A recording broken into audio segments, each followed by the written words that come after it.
Hello hi అండి. మనం ప్రస్తుతానికి సూర్యాపేట జిల్లా మద్దిరాల మండలం చిన్ననైమిలి గ్రామ పంచాయతీ పరిధిలో బీఆర్ఎస్ పార్టీ బలపరిచిన అభ్యర్థి నేండ్ర దామోదర్ గారు మనతో ఉన్నారు. ఇక్కడ గతంలో కూడా అధికారంలో బీఆర్ఎస్ ప్రభుత్వం కొనసాగించింది. ఇక్కడ ఎలాంటి అభివృద్ధి కార్యక్రమాలు చేసింటే అసలు సర్పంచ్ కావాలనే ఆలోచన ఎందుకు వచ్చిందో వారిని అడిగి తెలుసుకునే ప్రయత్నం చేద్దాం. నమస్తే అండి దామోదర్ గారు. నమస్కారం సార్. మీరు కాబోయే సర్పంచ్గా మీరు ముందుకు వస్తున్నారు సార్. ఇక్కడ మీరు ఓటర్లకు ఇచ్చిన ఈ గ్రామానికి ఎలాంటి సేవ చేసేందుకు మీరు బలోపేతానికి ముందుకున్నారు సార్? నాది దగ్గర ఆల్మోస్ట్ మా పుట్టి పెరిగింది ఇక్కడనే చిన్నెంల గ్రామంలో. మేము ముగ్గురు అన్నదమ్ములం. మా ఫాదర్, మా నాన్నగారు, మా అమ్మగారు వ్యవసాయ కుటుంబం వాళ్ళది. చిన్నప్పటి నుంచి వాళ్ళు వ్యవసాయం చేసుకుంటూ మమ్మల్ని చదివిపించిండ్రు. మేము ముగ్గురం అన్నదమ్ములం అందరం కూడా పీజీ చేసినాము. నాది మాస్టర్ ఆఫ్ కంప్యూటర్ అప్లికేషన్స్. నేను ఆల్మోస్ట్ 13 సంవత్సరాల నుంచి సాఫ్ట్వేర్ జాబ్ చేస్తున్నాను. సాఫ్ట్వేర్ జాబ్ చేసుకుంటూనే మన చిన్నెంల విలేజ్లో చాలా డెవలప్మెంట్ ప్రోగ్రామ్స్ ఇంతకుముందు చేస్తున్నాము. యూత్కి కానీ లేకపోతే ఫార్మర్స్కి కానీ ఇంకా గుడి నిర్మాణంలో కానీ అన్నింటిలో పార్టిసిపేట్ చేస్తూ ఉన్నాము.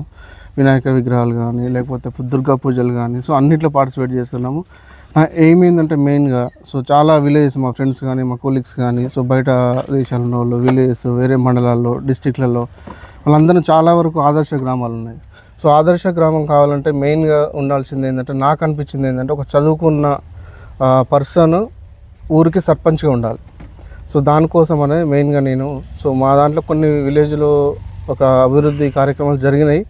అంతకు మించి జరగాలని చెప్పేసి అంతకు మించి జరిగినప్పుడే ఒక స్టేజ్ దాటి అభివృద్ధి జరిగినప్పుడే ఖచ్చితంగా మనకు ఆదర్శ గ్రామం అనేది ఏర్పడుతుంది. అది రోడ్స్ కావచ్చు, మురికి కాలువలు కావచ్చు, హెల్త్ రిలేటెడ్ కావచ్చు, లేకపోతే ఫార్మర్స్ రిలేటెడ్ కావచ్చు, లేకపోతే ముసలోళ్ళు కావచ్చు, ఓల్డ్ ఏజ్ వాళ్ళు కావచ్చు, వీళ్ళందరినీ మనం ఒక స్టేజ్ పైన తీసుకొచ్చి ఎవ్రీథింగ్ అంతా మంచిగా చూసుకున్నప్పుడే మనకు ఆదర్శ గ్రామం అనేది ఏర్పడుతుంది. మెయిన్గా నేను అనుకున్నది ఏంటంటే కాలువలు. ఇప్పుడు నేను ఆల్మోస్ట్ ఒక 1 వీక్ నుంచి క్యాంపెయినింగ్ చేస్తున్నాము. దాంట్లో చాలా కాలనీస్కి పోయినాము. కొన్నిటి వరకు రోడ్లు ఉన్నాయి, కొన్నిటి వరకు లేవు. కొన్ని రోడ్లు ఉన్న వరకు వదిలేసినారు, కొన్ని వరకు వేయలేదు. అక్కడి వరకు రోడ్లు వేయడం. అంత బురద కానీ మురికి కాలువలు కానీ అదొకటి ఉంది. వాటర్ డ్రైనేజీ సమస్య కూడా ఉంది కొంచెం. ఆ డ్రైనేజీ సమస్యను కూడా క్లియర్ చేయాలని చెప్పేసి మెయిన్గా అనుకుంటాం. ఇంకోటి లైట్స్ ఒకటి. ఆ లైట్స్ కూడా మెయిన్ ప్రాబ్లం ఉంది. లైట్స్ ఒకటి, డ్రైనేజ్ ఒకటి, సీసీ రోడ్స్ ఒకటి, అవి మెయిన్ ఒకటి ఉండింది. అది ఓకే, ఇంతకుముందు చేస్తూ ఉంటారు. ఇప్పుడు నా మెయిన్ కొత్త ఏమైందంటే కొంచెం విలేజ్లో ముసలోళ్ళు ఉంటారు, కొంచెం ఓల్డ్ ఏజ్ వాళ్ళు, ఒక 50 years ఏబో వాళ్ళందరికీ కూడా హెల్త్ క్యాంప్స్ పెట్టిద్దామని మెయిన్గా అనుకుంటున్నాం. ఎందుకంటే ఇప్పుడు బీపీ షుగర్ అనేది కామన్ అయిపోయింది చాలామందికి. బీపీ షుగర్ వల్ల వాళ్ళకి తెలియదు అసలు బీపీ ఉందని షుగర్ ఉందని కూడా తెలియదు. వాళ్ళు ఎక్కడో ఆటోలు ఎక్కి ఎక్కడికో వెళ్ళి చెక్ చేసుకోవడం ఇదంతా అవసరం లేదు. ఇక్కడికి మన విలేజ్కే హెల్త్ క్యాంప్ పెట్టించేసి ఎవ్రీ మంత్ కావచ్చు, లేకపోతే ఎవ్రీ 45 daysకి 45 రోజులకు కావచ్చు హెల్త్ క్యాంప్స్ పెట్టించేసి వాళ్ళకు మెడిసిన్ ఫ్రీగా ఇచ్చే విధంగా, లేకపోతే ఇంకొంచెం ఏదైనా మేజర్ కొంచెం నెక్స్ట్ లెవెల్కి కావాలంటే మాత్రం హాస్పిటల్స్ లేదా డాక్టర్స్ని రికమెండ్ చేయడం అలాంటిది చేస్తాం. అది మెయిన్ ఒకటి, అది పెట్టుకుంటుంది. ఇంకొకటి ఎడ్యుకేషన్కి వచ్చేసరికి 10th class పిల్లలు మా ఊర్లో చాలామంది ఉన్నారు. కొంచెం నాకు అనిపించింది ఏంటంటే మా ఊర్లో ఎడ్యుకేషన్ చదువుకోవడంలో కొంచెం వెనుకబడి ఉంది. దాంట్లో మనం ఎంకరేజ్ చేద్దామని చెప్పేసి అది కూడా ఎట్లా అంటే 10th class వాళ్ళకి top 3 అంటే ఫస్ట్ వచ్చిన వాళ్ళకి ఫర్ ఎగ్జాంపుల్ ఒక 600 marks అవుట్ ఆఫ్ 550 వచ్చింది, 520 వచ్చింది. top 3 వాళ్ళకి ఎవరైతే ఉన్నారో వాళ్ళకు ఎంకరేజ్మెంట్గా కొంచెం ఫైనాన్షియల్గా కానీ వాళ్ళకి ఎలా అంటే అలా సపోర్ట్ చేద్దాం. లేకపోతే ఫ్రీ ఎడ్యుకేషన్, నెక్స్ట్ ఇంటర్మీడియట్కి ఫ్రీ ఎడ్యుకేషన్ కానీ, లేకపోతే వాళ్ళకి ఫినాన్షియల్గా కానీ, లేకపోతే డ్రెస్సులు కానీ, లేకపోతే ఎనీథింగ్ ఏదైనా అలాంటిది చేద్దామని చెప్పేసి top 3కి ఎవ్రీ ఇయర్ అదొకటి చేస్తున్నాము. నెక్స్ట్ వచ్చేసి స్పోర్ట్స్. మా ఊర్లో చాలామంది చిన్నెంల విలేజ్లో క్రికెట్ ఒకటి, షటిల్ ఒకటి ఇది బాగా ఆడతారు పిల్లలు. వాళ్ళ కోసము కొన్ని కాంపిటీషన్స్కి వెళ్ళడము, వాళ్ళకు ఎంకరేజ్ చేయడము అది చేస్తున్నాము. ఇంకొకటి ఏంటంటే మా దగ్గర లైబ్రరీ, ఇది మేజర్ యాక్చువల్గా. నేను కొన్ని విలేజ్కి వెళ్ళాను, డెవలప్డ్ విలేజ్కి. అక్కడికి వెళ్తే నేను చాలా వరకు లైబ్రరీ చూసాను. నేను ఎందుకంటే నేను 13-14 years నేను జాబ్ చేస్తున్నా, 13-14 సంవత్సరాలు అవుతుంది. మా ఆఫీస్ వాళ్ళు కానీ బయట వాళ్ళు నాకు చాలా బుక్స్ నేను కలెక్ట్ చేసి ఉన్నాయి ఆల్రెడీ. వాళ్ళు కూడా మా ఆర్గనైజేషన్ వాళ్ళు కానీ ప్రైవేట్ ఆర్గనైజేషన్ కూడా వీళ్ళని అడాప్ట్ చేసుకుంటారు. విలేజెస్ని అడాప్ట్ చేసుకునే దానికి వాళ్ళు తీసుకుంటారు, దత్తత తీసుకుంటారు విలేజెస్ని. అలాంటి దత్తత తీసుకోవడంలో నేను మా చిన్న విలేజ్ని ఖచ్చితంగా చేపిస్తాను. నేను అట్లా తీసుకున్నప్పుడు ఏమవుతుందంటే వాళ్ళకు బుక్స్ కానీ లైబ్రరీ డెవలప్మెంట్కి కానీ లేకపోతే విలేజ్ డెవలప్మెంట్ వాళ్ళు ఖచ్చితంగా సహకారం చేస్తారు వాళ్ళు. సో అదొకటి చేస్తాను నేను. లైబ్రరీ ఉంటే మనకు చాలా డెవలప్ అవుతుంది. పిల్లలు ఎవరైనా చదువుకోవడానికి కానీ పేపర్ చూడడానికి కానీ ఏమైనా సజెషన్స్ నలుగురు కూర్చొని మాట్లాడుకొని ఇది చేస్తామని చెప్పేసి సో అదొకటి మెయిన్గా ఉండింది. సో ఇంకొకటి ఫార్మర్స్కి. సో విలేజ్ అంటే మనకు తెలుసు. సో నేను కూడా వ్యవసాయం చేస్తాను. మాకు భూమి ఉంది, వడ్లు పండిస్తాము, పత్తి ఉంది, మాకు పామ్ ఆయిల్ కూడా వేసినాము. సో అందరికీ ఏంటంటే సజెషన్స్ మేజర్గా ఎట్లా అంటే వడ్లు ఒక వానకాలం వేయాలి, యాసంగి ఏమేమి వేయాలి, ఎరువులు ఏమేమి వేయాలి, కంపెనీ నుంచి సలహాలు తీసుకోవడము, ఇలాంటివన్నీ కూడా ఫార్మర్స్ కోసం చేద్దాం అనుకుంటున్నాం. ఇదొక మేజర్ డ్రాబ్యాక్ నేను అబ్జర్వ్ చేశాను. అదంతా లేదు మా విలేజ్లో. సో అదంతా చేపిస్తా అని చెప్పేసి నేను అనుకుంటున్నాను. సో అది మేజర్ అవి. సో ఇంకా వాటర్ ప్లాంట్ ఒకటి, మినరల్ వాటర్ ఒకటి, నీటి సరఫరా మనం డైలీ యూజ్ చేసుకునే వాటర్ కూడా అవి క్రమం తప్పకుండా రావడానికి. సో అది కూడా చేద్దామని చెప్పేసి అనుకుంటున్నాం. సో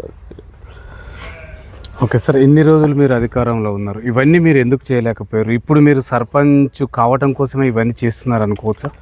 లేదండి. సో ఇంతకుముందు కూడా కొన్ని చేశారు. సో మనకు లాస్ట్ టైం ఉన్నది కూడా వీళ్ళు ఉన్నది కూడా కొంచెం వరకు చేశారు. నేను ఇంతకుముందు మా సైడ్ కూడా రోడ్లు లేకుండా సీసీ రోడ్లు అవన్నీ లేకుండా అవి చేసిర్రు. ఇంకా చేయాల్సి ఉన్నాయి చాలా. ఇంకా కొన్ని కాలనీస్ చేయలేదు, కొన్ని వాటికి వాటర్ లేదు, అవి రావాలి. అట్లా అంటున్నాను నేను. సో కొన్ని లైబ్రరీ ఇవన్నీ కూడా కొంచెం అది లేదు, అవి చేస్తాము. ఇప్పుడు నేను చెప్పినవన్నీ కూడా లేనివి అవి చాలా ఉన్నాయి. కొన్ని వరకు ఉన్నాయి, లైట్స్ ఉన్నాయి. నేను ఉన్న 10 years బ్యాక్ వరకు కొన్ని లైట్స్ లేవు, లైట్స్ పెట్టిండు కొన్ని. ఇప్పుడు కొన్ని పోయిన వాటిని కొంచెం అది అబ్జర్వ్ చేయలేదు. సో వాటిని మనం చేద్దామంటున్నాం. అలాంటివి మిస్ చేయకుండా అవి చేస్తున్నా. ఇప్పుడు ఏమైనా టాప్ 9 నేను 9 చెప్పాను. నేను ఆల్మోస్ట్ 9 పాయింట్లు పెట్టుకున్నాను మెయిన్ మేనిఫెస్టోగా. సో అవన్నీ ఇవి కాకుండా అవి చేస్తాను నేను. సో ఖచ్చితంగా. ఓకే సార్, ఇక్కడ నూతనంగా ఏర్పడ్డ మద్దిరాల మండలంతో పాటు గ్రామాలు కూడా చాలా వరకు అభివృద్ధి చెందలేదంటున్నారు. గౌరవ మాజీ ఎమ్మెల్యే గారు ఎందుకు దీనిపై దృష్టి సాధించలేకపోయింది అనుకుంటారు? సో ఎమ్మెల్యే కిషోర్ గారు లాస్ట్ టైం కూడా చాలా వరకు చేశారండి. ఇక్కడ మన చిన్నెంల విలేజ్ కూడా సీసీ రోడ్ వరకు వాళ్ళు ఫండ్స్తో చేసినవి. అవి వాటర్ ఫెసిలిటీ కూడా వాళ్ళు చేసినవే. ఇప్పుడు కొన్ని అన్నీ చేయడం కుదరకపోవచ్చు. కొన్ని ఏదైతే మిస్ అయినాయో అది ఖచ్చితంగా ఫుల్ఫిల్ చేస్తాము. ఇప్పుడు ఈ సర్పంచ్ నెక్స్ట్ 5 years మనకు ఛాన్స్ ఉంటుంది కాబట్టి అవి ఖచ్చితంగా చేస్తాము. ఓకే సార్, మీరు ప్రతిపక్షం నుంచి సర్పంచ్ పోటీ చేస్తారు సార్. మీరు 9 హామీలు ఇచ్చారు ప్రజలకి. అవి ఎట్లా ప్రతిపక్షంలో ఉండి ఎలా సాధ్యమైంది అనుకుంటున్నారు? సో నేను చెప్పిన హామీలన్నీ కూడా 99% మొత్తం కూడా ఒక పర్సన్ చేసేవి. ఇంకొకటి ఏంటంటే మన గ్రామ పంచాయతీ ఫండ్స్తో చేసేవి. ఇవన్నీ ఏంటంటే మనకు మెయింటెనెన్స్ అండి, లోకల్ మెయింటెనెన్స్ వాళ్ళు చేసేవి. అవన్నీ కూడా దానికి పెద్దగా అక్కడ గవర్నమెంట్ నుంచి అవన్నీ చేయాల్సిన పని లేదు. మన ఫండ్స్తోని అవసరమైతే మన పర్సనల్ అమౌంట్తో కొన్ని. ఇప్పుడు నేను చూడండి, ఇప్పుడు నేను లైబ్రరీ అన్నాను. లైబ్రరీ ఎవరికి ఏ ఫండ్స్ అవసరం లేదు, ఎక్కడికి వెళ్ళాల్సిన పని లేదు. నాకు పెద్ద సర్కిల్ ఉంది. నేను హైదరాబాద్లో ఉన్నా, నేను బెంగళూరులో చదువుకున్న, బెంగళూరు జాబ్ చేసిన, కేరళలో చేసిన, కలకట్టాలో చేసిన, అన్ని లొకేషన్లలో చేసిన. నేను ఏమంటున్నా, ప్రైవేట్ ఆర్గనైజేషన్స్ తీసుకొచ్చి మన విలేజ్ని అడాప్ట్ చేసుకొని దత్తత తీసుకొని వాళ్ళ దగ్గర నుంచి ఫండ్స్ పెట్టించి, లేకపోతే నేను ఫండ్స్ పెట్టించేసి సో కొన్ని బుక్స్ కలెక్ట్ చేద్దాం. అది సింపుల్. అది లైబ్రరీకి దానికి పెద్దగా ఫండ్స్ అవసరం లేదు. మనం చేద్దాం. అది పర్సన్ బట్టి ఉంటుంది, అండర్స్టాండింగ్ బట్టి. చదువుకున్న వాళ్ళు అనుకోండి, చదువుకోలేని వాళ్ళు లైబ్రరీ అంటే ఏంటో తెలియదు, దాని అవసరం ఏంటో తెలియదు. సో అలా అంటాను. ఇంకొకటి మర్చిపోయాను, ఇంగ్లీష్ ఒకటి. ఎందుకంటే నేను కూడా ఇక్కడ గవర్నమెంట్ స్కూల్లో చదివి ఇప్పుడు సాఫ్ట్వేర్ జాబ్ చేస్తాను. నేను గవర్నమెంట్ స్కూల్లో చదివిన వాళ్ళకి చాలా వరకు ఇంగ్లీష్ తక్కువ ఉంటుంది. మేము ఎంత ఇబ్బందులు పడ్డామో మేము తెలుసు. మేము సాఫ్ట్వేర్ జాబ్ చేసినప్పుడు కానీ, సాఫ్ట్వేర్ జాబ్ రావడానికి కానీ మేము ఖచ్చితంగా ఇబ్బందులు పడ్డాం. ఎందుకంటే ఇంగ్లీష్ రాకపోవడం వల్ల ఆ ఇబ్బంది అనేది మా విలేజ్ నుంచి పోయిన వాళ్ళు ఒక్కరు కూడా పడద్దు అని చెప్పేసి నా ఇంటెన్షన్. అది మాత్రం మెయిన్ పాయింట్ ఒకటి, అది కూడా ఉంది. సో ఎందుకంటే మా గవర్నమెంట్ స్కూల్లో ఇప్పుడు ఆల్రెడీ టీచర్స్ ఉన్నారు. టీచర్స్ అంటే డెఫినెట్గా వాళ్ళు చాలా టాలెంటెడ్ ఉంటారు, వాళ్ళకి ఇంగ్లీష్ వస్తుంది, అన్ని లాంగ్వేజెస్ వస్తాయి. కానీ అబ్జర్వేషన్, సో ఇంగ్లీష్ ఎట్లా నడుస్తుంది, నేను రెగ్యులర్గా నేను వెళ్తాను, డైలీ కానీ, వీక్లీ బేసిస్ కానీ, లేదా ఎవ్రీ 15 days కానీ, ఎవ్రీ మంత్కి కానీ ఒకసారి చెకప్ లాగా ఇంగ్లీష్ ఎట్లా మాట్లాడుతున్నారు పిల్లలు, వాళ్ళు ఏం చేస్తున్నారు, ఎలా టీచర్స్ ఎలా టీచ్ చేస్తున్నారు, వీళ్ళకి ఎంతవరకు అర్థమవుతుంది. సో అవంతా కూడా నేను చేస్తాను. సో అది ఖచ్చితంగా చేద్దాం అనుకుంటున్నాను. ఎందుకంటే ఇంగ్లీష్ రాకపోతే మనం నెక్స్ట్ స్టేజ్కి వెళ్ళలేము. సో అది షూర్. అది ఎందుకంటే నేను ఎక్స్పీరియన్స్ చేశాను అది. సో దానికోసమని నేను ప్రత్యేక శ్రద్ధ పెడదామని చెప్పేసి అనుకుంటాను, ఇంగ్లీష్ ఒకటి. ఓకే సార్, మీ 9తో పాటు ప్రజలు ఇంకా 2 కూడా మా దృష్టి తీసుకొచ్చారు సార్. విపరీతమైన కుక్కల బెడత, అండ్ కోతుల బెడత ఇవి చాలా ప్రమాదకరంగా మారింది. వీటిపైన కూడా మీరు దృష్టి పెడతారని ప్రజలు అనుకుంటున్నారు. సో దీని ప్రజలకు నిజంగా ఏమి హామీ ఇవ్వగలుగుతున్నారు వీటిపైన? అవునండి, కోతులు అయితే అది తెలుసండి, ఎందుకంటే నేను కూడా వ్యవసాయం చేస్తాం కాబట్టి అది ఇబ్బంది అవుతున్నాయి. సో కోతులు ఒకటి, కుక్కలు ఒకటి. కుక్కలు అంటే మన గ్రామ పంచాయతీ నుంచి మనం అది సెట్ చేసుకోవచ్చు. ఎట్లా అంటే కొన్ని ఏదైతే అబ్నార్మల్గా ఉన్నాయో అబ్నార్మల్ డాగ్స్ అవన్నీ కూడా మనం పట్టించేసి అది చేయొచ్చు. కోతులు అంటే అది గ్రామ పంచాయతీ సహకారం కావాలి. గ్రామ పంచాయతీ సహకారం ఈవెన్ మాజీ ఎమ్మెల్యే గారితో కూడా మాట్లాడతాం. అది నెక్స్ట్ ఎట్లయినా 2 years 3 yearsలో కూడా ఖచ్చితంగా బీఆర్ఎస్ గవర్నమెంట్ వస్తుంది. వాళ్ళతో కూడా మాట్లాడి కోతులు కూడా లేకుండా చేసే పద్ధతి మాది. అది గ్రామ పంచాయతీ సపోర్టు, అగైన్ సర్పంచ్ సపోర్ట్తో, again ward member support, everything అందరి సపోర్ట్తోనే అది కోతులు లేకుండా చేయగలుగుతాము. సార్ ఇక్కడున్న నిరుద్యోగ యువతకి మీరు ఒక ఎడ్యుకేటెడ్గా ఉపాధి ఏ విధంగా కల్పిస్తారో మీకు కృషి ఉండబోతుంది సార్ గెలిస్తే? ఇది ఒక మెయిన్ పాయింట్ అండి. అది ఎందుకంటే ఇక్కడున్న నేను ఆల్మోస్ట్ 13-14 సంవత్సరాల నుంచి సాఫ్ట్వేర్ జాబ్ చేస్తున్నా కాబట్టి మా విలేజ్లో నేను ఆల్మోస్ట్ చాలామందికి సాఫ్ట్వేర్ జాబ్స్ రెఫర్ చేశాను. చాలామంది చేస్తున్నారు, మంచి కంపెనీస్లో చేస్తారు. డెలైట్, IBM, TCS అలాంటి కంపెనీస్లో చేయించాను నేను. సో సేమ్ అట్లనే ఇప్పుడు ఎవరైతే బీటెక్ కంప్లీట్ అవుతుంది, చాలామంది ఫోన్లు చేస్తూ ఉంటారు నాకు, సార్ ఇంటర్మీడియట్ అయిపోయింది, బీటెక్ దీంట్లో జాయిన్. అలాంటి సజెషన్ తప్పకుండా చేస్తాను. లేకపోతే బీటెక్ ఏ కాలేజ్ జాయిన్ గా నేనే స్వయంగా వెళ్ళి వాళ్ళతో మాట్లాడి ఈ కోర్స్ తీసుకో, EEE తీసుకో, ECE తీసుకో, CSE తీసుకో, ఇప్పుడు బాగుంటుంది, మీరు 4 years తర్వాత కాల్ చేయండి, నేను రెఫర్ చేపిస్తాను. ఎందుకంటే నేను 14 సంవత్సరాల నుంచి 13 సంవత్సరాల నుంచి జాబ్ చేస్తున్నా కాబట్టి కొన్ని వందల మంది, వేల మంది సాఫ్ట్వేర్ జాబ్ పర్సన్స్ నాకు తెలుస్తారు. సో ఎనీ కంపెనీ, ఏదో కంపెనీ నేను రెఫర్ చేసి పెట్టేయగలుగుతాను వాళ్ళందరినీ. అంతకుముందు కూడా ఒకవేళ బీటెక్ కంప్లీట్ కాలేదు, డిగ్రీ అయిపోయింది సార్ ఏమన్నా చూడండి అంటే కూడా ఒక కంపెనీలో, ఆర్గనైజేషన్లో వాటిలో పెట్టించేంత అది కూడా ఉండేది. సో ఇంకా ఎడ్యుకేటెడ్ ఏది చదవాలన్నా కూడా, సార్ మాకు ఒక 10th క్లాస్ అయిపోయింది, బీటెక్ దాకా చదవలేము మేము, ఒకవేళ ఇమీడియట్గా జాబ్ చేసుకోవాలంటే ఏం చేయాలి? సో ఏమైనా మెడికల్ కోర్సెస్, డయాగ్నోస్టిక్ రిలేటెడ్ అలాంటివి చేసుకోవచ్చు. లేకపోతే ITI ఉంది, సో అలాంటి ఏమైనా ఎలక్ట్రికల్ రిలేటెడ్ అలాంటివి కూడా చేసుకోవచ్చు. అలాంటివన్నీ సజెషన్ ఇవ్వగలుగుతాను నేను, ఎందుకంటే నేను ఎడ్యుకేటెడ్ కాబట్టి. ఇంకొకటి ఏంటంటే ఏ కోర్స్ చేస్తే ఏ జాబ్ వస్తుంది, పిల్లలు ఎలా సెటిల్ అవుతారు, సో వాళ్ళ అమ్మ నాన్నకి ఎట్లా యూజ్ అవుతారు, అమ్మ నాన్నకి ఎట్లా వాళ్ళు ఒక శాలరీ వచ్చిందంటే అమ్మ నాన్నకు ఖచ్చితంగా హ్యాపీగా ఫీల్ అవుతారు. కాబట్టి సో అలాంటివి నేను చెప్పగలుగుతాను చదువుకున్న వాళ్ళం కాబట్టి. అదే చదువుకున్న వాళ్ళకైతే ఇవన్నీ ఏం తెలియదు. సో అందుకని నేను చెప్పేది ఏంటంటే చదువుకున్న వాళ్ళు సర్పంచ్ అయితే ఖచ్చితంగా విలేజ్ డెవలప్ అవుతారు. ఓకే సార్, ఇంకో 2 కూడా మా దృష్టికి వచ్చినాయి సార్. ఉదయం ప్రజా వాయిస్ తీసుకున్న సందర్భంలో మా దృష్టికి 2 సమస్యలు. బెల్ట్ షాపుల పైన కూడా చాలా వరకు యువత కుటుంబాలు చిన్న విధంగా చేసుకుంటున్నారు సార్. చిన్న వయసులలోనే పిల్లలు తాగడానికి బానిసలు అవుతున్నారు. సో దీంతో పాటు ఇంకోటి కూడా ఆ సమస్యను మా దృష్టికి తీసుకురావడం జరిగింది సార్. మీరు ఏదైతే హామీలు ఇచ్చారో ఎంత మేరకు నెరవేరుస్తాడా లేదా ఈ నేన్రా దామోదర్ అనే వ్యక్తి సలహాలు ఇవ్వటం వరకే, కానీ అందుబాటులో ఉండడు అనేది కూడా ఒక వాదన సార్. వీటి మీద మీరు ఏం చెప్పదలుచుకున్నారు? సో అదండి, చాలామంది అట్లా చెప్తూ ఉంటారు. ఎందుకంటే నేను ఆల్మోస్ట్ ఒక 4-5 సంవత్సరాల నుంచి కూడా ఇంటి దగ్గర నుంచే వ్యవసాయం చేపిస్తున్నాను. నేను ఇంటి దగ్గర ఉండి మేము చూడండి, ఇప్పుడు మా దగ్గర గేదెలు ఉన్నాయి, లేకపోతే వ్యవసాయం చేపిస్తాను, మాకు ట్రాక్టర్ ఉంది, జీతగాలు ఉంటారు. అందరికంటే మా ఊర్లో అందరికంటే కూడా బెటర్ హార్వెస్టింగ్ నేను తీస్తాను నేను వడ్లలో. సో ఎక్కువ పండిస్తాను నేనే. ఇంకా ఎందుకంటే ఎట్లా పండిస్తాను అంటే అది కూడా చదువుకున్న వాళ్ళం కదా, కొంచెం సజెషన్స్ తీసుకుంటాము, పేపర్లో చూస్తాము, న్యూస్లో చూస్తాము, కొన్ని యూట్యూబ్ ఛానల్స్, కంపెనీ వాళ్ళతో మాట్లాడుతున్నాము, ఇప్పుడు ఏ పంట వేస్తే ఎక్కువ వస్తాము.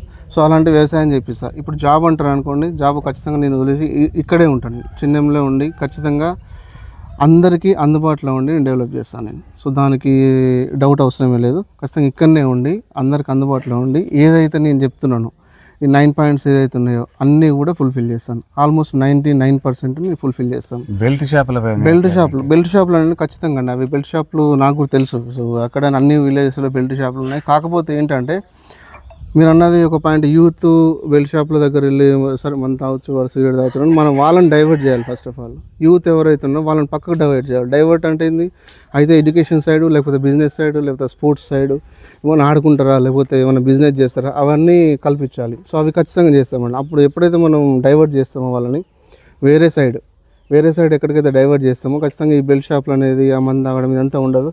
సో అది ఖచ్చితంగా తగ్గిపోతుందని అనుకుంటున్నాను. ఓకే సార్, ఫైనల్గా ఇక్కడ ఉన్న యువత కూడా చాలా వరకు ఈ ఫోన్ బెట్టింగ్ల ద్వారా చాలా ఇబ్బంది పడుతున్నారు సార్. అట్లాంటి యువతకి మీరు ఆ తల్లిదండ్రులకు కానీ వాళ్ళకి కానీ ఎలాంటి కౌన్సిలింగ్లు ఏమైనా ఏర్పాటు చేసే ఆలోచనలు ఉన్నాయి మీరు గెలిచిన తర్వాత? అవును, ఖచ్చితంగా అండి. ఇప్పుడు నేను కూడా డైలీ న్యూస్ చూస్తూ ఉంటాను. మనకు సోషల్ మీడియా ఉంది, ఫేస్బుక్, వాటిలో చూస్తాము డైలీ 10 లక్షలు పోగొట్టుకున్నాడు, 15 లక్షలు పోగొట్టుకున్నాడు బెట్టింగ్ యాప్స్లో ఇవన్నీ అని. సో అవి ఖచ్చితంగా చేయొద్దండి. ఫస్ట్ నేను ఈవెన్ జాబ్ చేసేది కూడా సైబర్ సెక్యూరిటీ పైన జాబ్ చేస్తా. ఇవన్నీ కూడా స్టాప్ చేస్తాం మేము. యాక్చువల్లీ నేను జాబ్ చేసిన ఎక్స్పీరియన్స్ మొత్తం కూడా 13 ఇయర్స్ నుంచి జాబ్ చేసేది మొత్తం కూడా సైబర్ సెక్యూరిటీ పైన. ఈ సైబర్ ఏంటంటే వాళ్ళు అటాక్స్ అయ్యడము, మనకు ఓటీపీ వస్తే డబ్బులు తీసుకోవడం, ఇలాంటివి మేము స్టాప్ చేస్తూ ఉంటాము. ఇప్పుడు నెక్స్ట్ స్టెప్లో ఏం చేస్తామంటే ఈ బెట్టింగ్ యాప్స్ అనేది ఖచ్చితంగా స్టాప్ చేస్తారు. సెంట్రల్ గవర్నమెంట్ కూడా కొన్ని ఆపేసింది. సో మన అవేర్నెస్ కూడా క్రియేట్ చేస్తామండి యూత్ పిల్లలు మ్యాక్సిమం ఉన్నారు. సో నాకు తెలిసి మా చిన్నెంల విలేజ్లో అయితే తక్కువ ఉన్నారు నాకు తెలిసి. సో ఉండొచ్చు, బట్ చాలా తక్కువ ఉన్నారు. వాళ్ళకు కూడా అవేర్నెస్ కల్పిస్తామండి. బెట్టింగ్ యాప్స్ జోలికి పోవద్దు. సో అవి ఎట్లా డబ్బులు పోతాయి. సో ఫస్ట్ ఒక 10,000 పోతాయి, తర్వాత 20 అంటారు, 1,00,000 అంటారు, తర్వాత 10 లక్షలు అవుతుంది, అది 20 లక్షలు అవుతుంది. సో అవన్నీ కూడా అప్పులు చేస్తారు, దాని తర్వాత ఆత్మహత్యలు అవుతాయి. సో ఇవన్నీ నాకు తెలుసు. అది ఖచ్చితంగా అవేర్నెస్ చేస్తామండి. ఒక మంత్లీ కావచ్చు, ఒక నెలకు ఒకసారి, 2 నెలలకు ఒకసారి మేము గ్రామ పంచాయతీ ఆఫీస్లోనే ఒక మీటింగ్ లాగా పెట్టేసి సో ఎవరెవరికి ఎలాంటి ఇబ్బందులు ఉన్నా అవి చేస్తాము. దాంతోపాటు ఇవి కూడా అవేర్నెస్, ఇది ఆడొద్దు, లేకపోతే మందు తాగొద్దు, లేకపోతే సిగరెట్లు తాగొద్దు, చదువుకోవాలి. సో ఇలాంటి అవేర్నెస్ ప్రోగ్రామ్స్ కూడా ఖచ్చితంగా కండక్ట్ చేస్తాం. ఓకే సార్, ఫైనల్గా మొత్తం ఎలక్షన్లు అంటే చాలా విలువైంది సార్ ఒక ఓటు. ఈ ఓటును కూడా చివరి 11వ తారీఖు వరకు కూడా మద్యానికో మనీకో అమ్ముకోవడం జరుగుతుంది సార్. అట్లాంటి వాళ్ళలో ఎలాంటి అవేర్నెస్ తీసుకురావడానికి మీరు ప్రయత్నం చేస్తారు?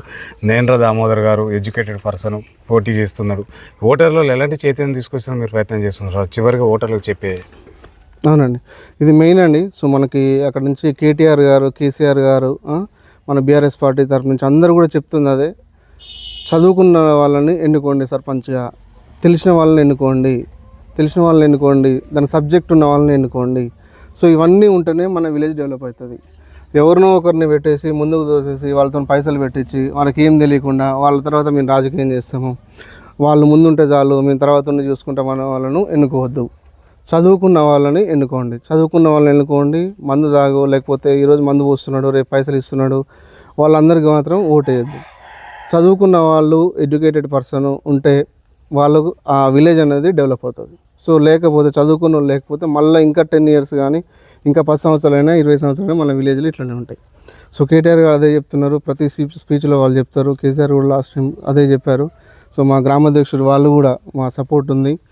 అందరూ కూడా అదే అనుకుంటాం. చదువుకున్న వాళ్ళు ఉంటే విలేజ్ డెవలప్ అవుతుందండి. చదువుకోలేదంటే సేమ్ అదే కదండి. చదువుకోకపోతే వాళ్ళకి వాల్యూ తెలియదు. చదువు వాల్యూ ఎప్పటికీ తెలియదు. చదువుకున్న వాళ్ళు ఉంటే అలానే మేము చదువుకున్నాము, మేము చాలా ప్రాబ్లమ్స్ ఫేస్ చేసినాం, మాకు ఎవరు రెఫరెన్స్ లేకుండే.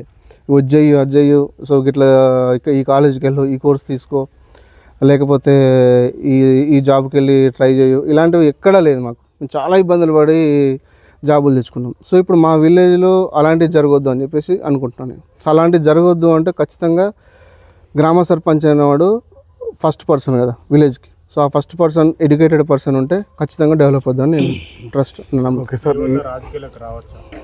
యువత ఖచ్చితంగా రాజకీయాలకు రావాలండి. ఎందుకు అంటే నేను అదే అంటున్నాను, యువత ఖచ్చితంగా రాజకీయాలు రావాలి. వాళ్ళకు కొంచెం ముందు చూపు ఉంటుంది. సో ఇలాంటి డెవలప్మెంట్ చేయాలి. సో ఎవరితో ఎలా మాట్లాడాలి ఫస్ట్ ఆఫ్ ఆల్. ఈ రోజుల్లో మన మాట ప్రకారం కదా, మన బిహేవియర్, మన మాటలు చూస్తే మనకు రెస్పెక్ట్ ఇస్తారు. మనకు రెస్పెక్ట్ ఇచ్చారంటే మనకు విలేజ్ కూడా రెస్పెక్ట్ వస్తుంది. సో పలానా సర్పంచ్ వచ్చిండు, పలానా దామోదర్ నూతనకల్ మండలానికో, మదిరాల మండలానికో, ఎక్కడికో డిస్ట్రిక్ట్ లెవెల్ పోతే మన మాట తీరుని బట్టి మన విలేజ్కి ఖచ్చితంగా రెస్పెక్ట్ వస్తుంది. సో అలాంటిది మా విలేజ్కి రెస్పెక్ట్ తీసుకురావడానికి నేను ట్రై చేస్తున్నాను. ఓకే సార్, నేంద్ర దామోదర్ గారి గుర్తు ఏంటి, ఓటర్లకు ఏం చెప్తున్నారు ఫైనల్? సో మా గుర్తు వచ్చేసి ఉంగరం గుర్తు అండి. ఉంగరం గుర్తు ఖచ్చితంగా సీరియల్ నెంబర్ 1, దాన్ని ఖచ్చితంగా ఓటేయాలి. మాది 10 వార్డ్స్ ఉన్నాయండి. 10 వార్డ్స్లో డిఫరెంట్ వార్డు ప్రకారం డిఫరెంట్ గుర్తులు ఉంటాయి. ఆ గుర్తుల ప్రకారం మేము కూడా వాళ్ళ క్యాంపెయినింగ్ చెప్తున్నాం. కానీ సర్పంచ్కి మాత్రం ఉంగరం గుర్తుకు ఓటేసి భారీ మెజార్టీతో గెలిపేయండి. ఏదైతే నేను చెప్తున్నానో ఇప్పుడు అవన్నీ కూడా నేను ఖచ్చితంగా చేస్తా. మళ్ళీ ఈ రోజు ఎట్లయితే మాట్లాడుతున్నానో వచ్చిన నెక్స్ట్ 5 ఇయర్స్ తర్వాత, నెక్స్ట్ 5 సంవత్సరాల తర్వాత కూడా ఇట్లనే ఉంటా, ఇదే రిలేషన్ మెయింటైన్ చేస్తా. ఇంకొకటి ఏంటంటే చాలామంది మా విలేజ్ తెలుసు. సో నేను పైసలు తీసుకుని అక్కడ ఇక్కడ తీసుకొని ఇంకోటి చాలామంది ఉంటుంది, అది కూడా ఉంటుందండి. మన చదువుకున్న వాళ్ళు లేకపోతే వాళ్ళు ఉంటే సర్పంచ్గా ఉంటే నాకు ఇది కావాలని అనగానే ఒక 200 ఇవ్వండి, 300 ఇవ్వు, ఆయనకు పోయి 1000 రూపాయలు. సో అలాంటి వాటికి దూరం పెట్టాలని చెప్పేసి ఫస్ట్ ఆఫ్ ఆల్. ఒకవేళ సర్పంచ్ అంటే ఏముంది, మన సొంత వాళ్ళే కదా అని చెప్పేసి పోయి పని చేయించుకొని రావాలి. సో అలాంటివి చేద్దామని చెప్పి నేను చేస్తున్నాను.